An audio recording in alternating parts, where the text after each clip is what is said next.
Assalamualaikum warahmatullahi wabarakatuh. Saya Ashifa. Saya akan mempresentasikan analisis isu dan gagasan kreatif mewujudkan smart governance. Saya adalah pengendali dampak lingkungan ahli pertama di UPT di Laboratorium Lingkungan Hidup Provinsi Jawa Barat. Salah satu tupoksi saya adalah melakukan pengujian logam dalam sampel air limbah maupun air permukaan menggunakan AAS. Dalam dunia kerja, seringkali kita dihadapkan dengan berbagai hambatan, tantangan, maupun isu. Saya mengidentifikasi adanya 6 isu yang terjadi di lingkungan kerja saya. Yang pertama, belum optimalnya media sosial resmi. Yang kedua, belum adanya inventarisasi alat gelas. Yang ketiga, belum ada digitalisasi data sampel logam. Yang keempat, belum adanya validasi metode pengujian. Yang kelima, input data yang tidak efisien, dan yang keenam, kurangnya panduan praktis.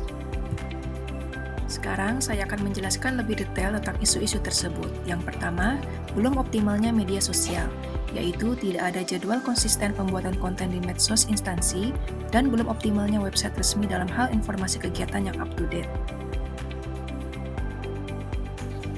Yang kedua adalah belum optimalnya pencatatan alat gelas yang tersedia dan belum optimalnya tempat penyusunan alat gelas dan wadah sampel di laboratorium logam.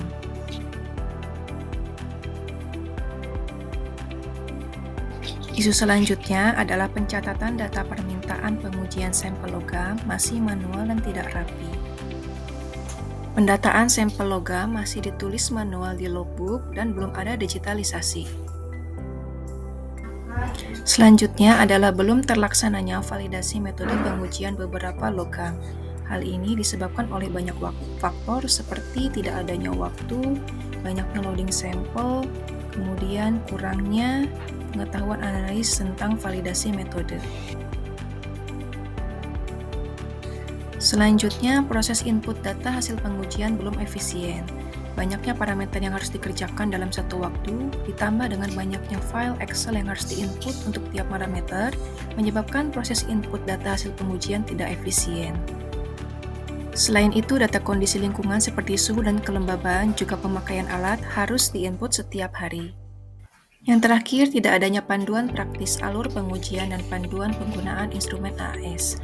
AAS adalah instrumen canggih dengan operasional yang cukup rumit, sehingga dibutuhkan pengetahuan dan pengalaman yang lebih untuk mengoperasikannya. Ketidakcakapan dalam pengoperasian alat AAS akan berpengaruh terhadap hasil pengujian.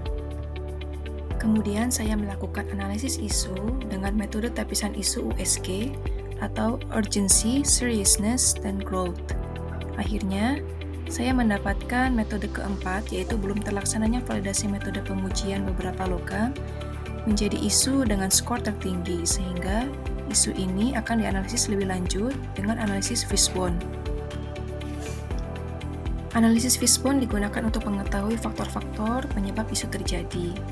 Di sini saya mengidentifikasi adanya 6 faktor utama yang menyebabkan isu tersebut terjadi. Yang pertama, faktor manusia, kemudian manajemen, money atau anggaran, material atau bahan, metode, dan yang terakhir adalah faktor mesin atau peralatan.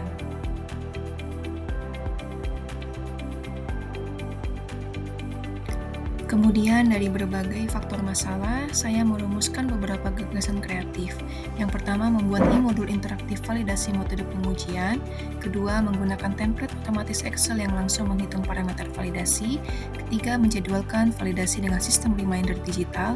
Dan yang terakhir, membuat bank data validasi internal agar bisa digunakan sebagai referensi jangka panjang. Sekian presentasi dari saya, semoga bermanfaat. Terima kasih.